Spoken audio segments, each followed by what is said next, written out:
It's day 18 of the war in Ukraine, and there has been no let-up in the fighting.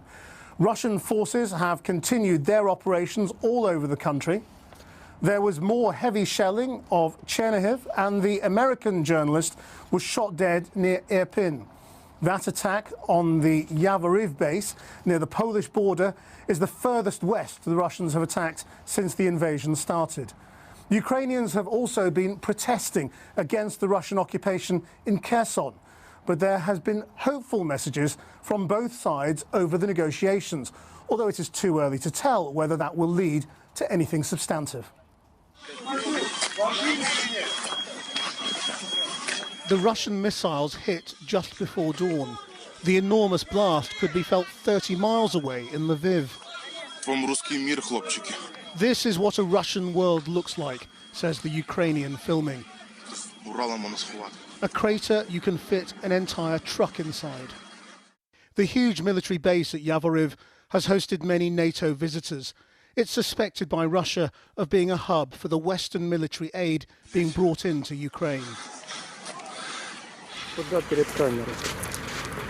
It was then a military target, but at the hospital, so close to the Polish border, they are painfully aware of the obvious risk now.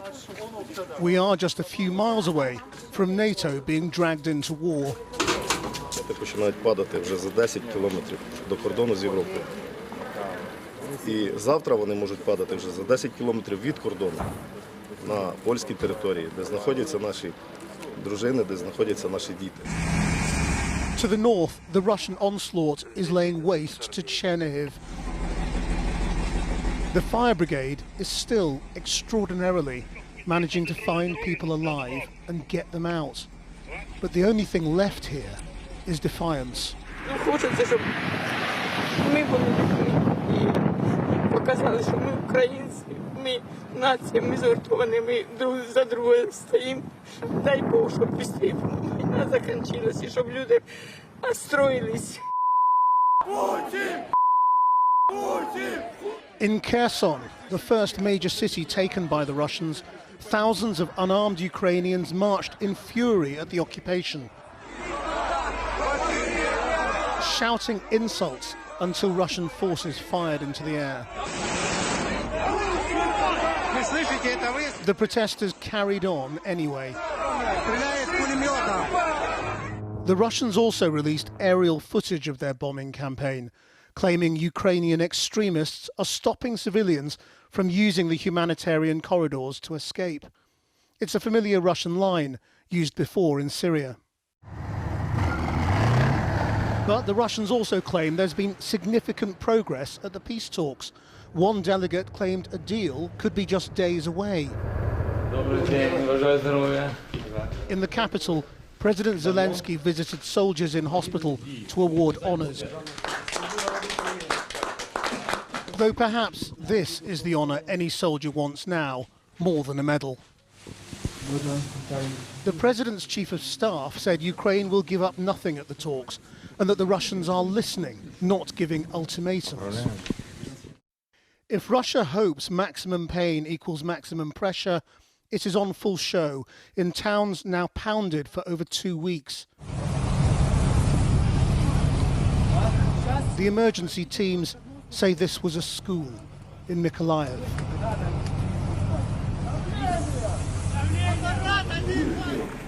And this was a hospital. Я здесь живу с 50-го года. Я 42 года работала врачом. For Dr. Galina Verona and others who missed the last evacuation buses from Volnovakha, home is now a bunker, not even standing room only. Well, our international editor, Lindsay Hilsum, joins me now from the capital, Kiev. Lindsay, there have been more casualties where you are. What is the latest in Kiev? Christian, we don't know how many people were killed in the Kiev area today. What we do know is that there was certainly a serious artillery barrage. We heard it ourselves on the outskirts of Irpin, which is this town to the northwest. An American journalist, as you mentioned, called Brent Renault, a filmmaker. He was in a car, an unmarked car, with a colleague, and that car came under fire from what is believed to have been a Russian checkpoint. He was killed on the spot. His colleague is in hospital being treated now. The mayor of Irpin has said that journalists won't be allowed to go there anymore because it's too dangerous. But what about for the ordinary Ukrainian people there? Many of them are still stuck there. They're trying to get out, but it's almost impossible for them to move now because it's so dangerous. You also mentioned Mykolaiv. That's the southern port where we were last week. 9 people died in what the governor said was an air attack today. So as you can see, this war is becoming increasingly dangerous for civilians. And if you look at the bigger picture of this war after 18 days, Lindsay, where do you think it is? Well, if we say that Putin's plan A was the thunder run down to Kyiv to take this capital and install a puppet government, that didn't work. So what's he doing instead? What we're seeing is attacks all over the country, in the west where you are, here around Kyiv where I am, in the south and in the east as well. So he's not trying to take territory, it seems, but to cause chaos, to make it impossible to govern this country. And that attack on the west, that is just 15 miles from the border with Poland, a NATO country. Supposing something goes astray into NATO, well, I think that what Putin is trying to do is escalate, to say this isn't a special operation in Ukraine anymore, which is what he's told the Russian people, but a fight between Russia and NATO. There's going to be a lot of worry in Brussels and in Washington about that tonight. Thanks, Lindsay. Well, I'm joined now by Fabrice Potier, who is a former NATO Director of Policy and is a member of President Macron's En Marche party. Fabrice Potier, the war is now less than 10 miles from the border of NATO. How is NATO supposed to respond? Well, I think first, NATO is obviously very concerned by the big message that it received from Vladimir Putin, which is stay out of this war. And if not, I'm going to increase the pressure on the indirect role you are playing, which is essentially supplying arms. I think the answer should be very clear to that. We should not fall into Putin's blackmail. He's blackmailing us on nuclear, he's blackmailing us on chemical weapons, and now he's blackmailing us on hitting basically ever closer to the NATO border. And to that, I think we should have the courage to regain some control over the escalation. The problem right now is Putin is the only one who has that control, and he's escalating at will. Right, but when he says something, he tends to do it right now. So when the threat is over the supply lines from foreign countries, they are also claiming apparently that there may be foreign fighters who are casualties in this latest attack on the West. Does that make you rethink the foreign supply lines? There's also been a train attack today elsewhere in the country. Yes. No, it makes me rethink, I think, the relative passivity of NATO on trying to basically put more pressure on the Putin war machine. He's setting red lines, but it's also up to us to redefine this red line. And he's successful in doing so, you're right, because we are not willing to make him face the cost of us pushing back on his red line. So I think this is really the call now is on NATO as to whether it will have the leadership and the courage to acknowledge that this war is not just technically outside the NATO border, it's actually burning at our doorstep. And when your doorstep is burning, you can't just close your door and ignore it. And this is essentially what is now really us to respond. And I think we have to be more willing to put more military pressure on Vladimir Putin.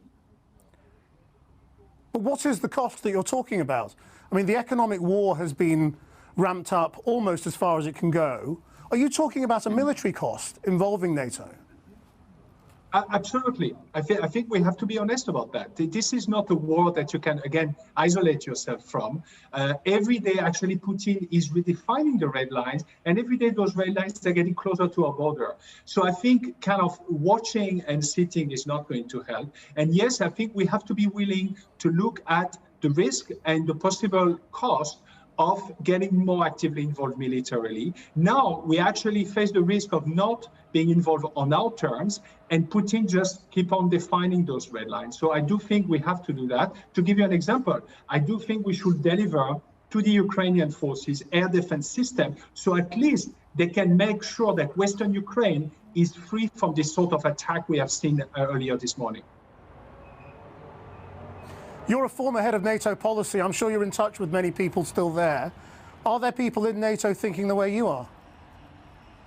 I can't speak for them, and I will not want to speak in their place. But I can tell you that I think there's a very robust debate going on within NATO about whether we should just focus on the NATO allies' security and defense, or whether NATO should play indeed a more extensive role. But the buck stops with Washington and few other big capitals in Europe who are actually not really willing, as they're actually saying themselves, their leaders, including President Biden, that NATO should not and will not play a role in this conflict. I think it's a profound mistake. We have a moral and a strategic responsibility to push back on what Vladimir Putin is doing. Fabrice Pottier, thank you very much indeed. Thank you very much. Well, earlier I spoke to the Russian investigative journalist and broadcaster Yevgenia Albats, whose websites and television broadcasts have now been blocked by the Russian authorities. We have seen images today of many brave Russians daring to protest against the war and being bundled away, arrested by Russian security forces very promptly. What do you think is going on in terms of Russian public opinion now? I think that Russian public opinion slowly but surely is getting it. It's getting that Russian government and Russian troops are waging a war of choice and conquest in Ukraine right now. Are people in Russia seeing the same images the rest of the world is? Are they getting those messages through about how this is going militarily? There are no longer any independent TV networks exist in the country.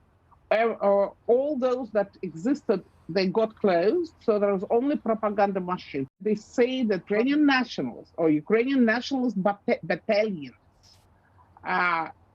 were destroying infrastructure of the Ukrainian cities.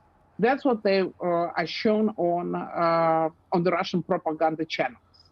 So for those of us who would like to know the reality, we have to use VPN, virtual private network, and go and get footage from the Telegram channels. Well, today, as you say, we have seen an escalation in the bombing to the west of Ukraine, very, very close to the border with Poland, a NATO country, just a few miles away, where they have hit that military base. What do you think is President Putin's strategy now? Listen, I'm unable to figure out what's going on in the head of a sick man. I don't know. However, it terrifies me to think that the government of the Russian Federation decided to occupy the entire country. Part of my family came from the western Ukraine. My father fought in Nikolaev during the World War II in the autumn of 1941 when Ukraine was occupied by Nazis.